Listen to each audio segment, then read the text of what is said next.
Did you know? There were initially two 16-bit versions of Aladdin produced. A Sega Genesis version was developed by Virgin Games, and a completely different version was made by Capcom for the Super Nintendo. The Genesis version had an advantage over the Super Nintendo version due to Virgin's partnership with Disney. All of the in-game character animations were hand-drawn by Disney's own animators, which the game's designers traced over and painstakingly converted into sprites. According to Capcom designer Shinji Mikami, the Japanese box art was originally going to feature Genie, but Disney asked him to remove the character. Virgin designer David Perry stated that due to bad relations between Disney and actor Robin Williams, usage of the Genie was avoided. Williams accepted the role of the Genie for just $75,000 after a positive experience with Disney's Touchstone Pictures, who produced Good Morning Vietnam. However, this deal came with a condition that Williams' name and likeness wouldn't be used for marketing the film or its merchandise. He also requested that his character would not occupy more than 25% of any promotional material. Needless to say, Disney did not stick with these conditions. This led to a falling out between Williams and Disney, which affected Williams' role in future Aladdin productions, and made promoting the Aladdin video games quite difficult. Despite any marketing hang-ups, Aladdin would go on to become the third best-selling game on the Genesis, only being outsold by Sonic the Hedgehog 1 and 2. Disney's partnership with Virgin continued into the 90s, with the adaptation of a Lion King video game. This time, development was handled by Westwood Studios, who were supposed to receive help from Virgin Games. However, David Perry had a falling out with the higher-ups involved, and left the company with a majority of his staff. This meant Westwood had to develop a game on their own. Disney was also directly involved in The Lion King, which often led to the designers butting heads with the animators. In one instance, the animators said that Simba shouldn't be able to change directions in mid-air, as it was unrealistic and a convincing animation could not be produced, although it was ultimately deemed a necessary part of the game. In addition to this, the monkey enemies originally threw poop at the player. But this idea was shot down by Disney, because the movie was in production at the same time. At one meeting, Disney chairman Jeffrey Katzenberg made the decision to cut out a large portion of the movie detailing Simba's journey back to the Pride Lands. Westwood had already adapted these scenes as levels in the game, and had to lobby hard to keep them from being removed.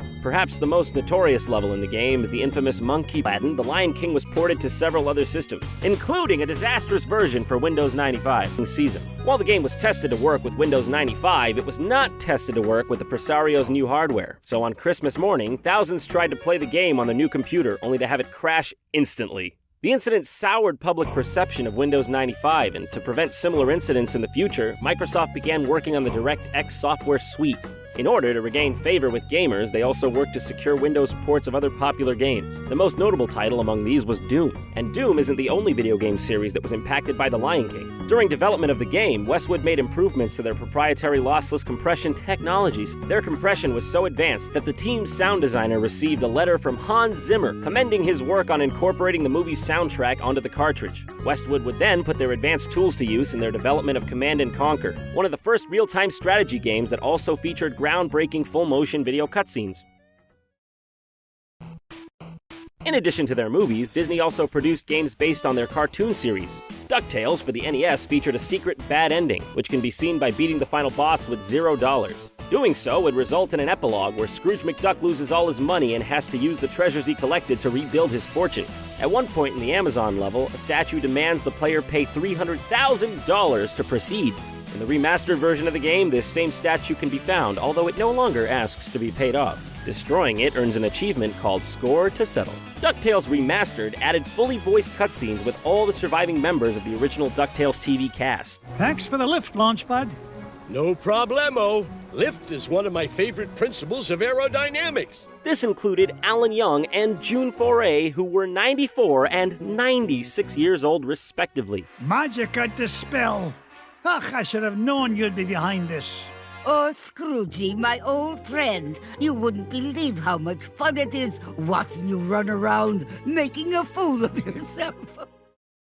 Capcom's first Disney game, Mickey Mousecapade, hides one of the company's more obscure secrets. Opening up the cartridge reveals the shape of Mickey Mouse's head soldered onto the game board.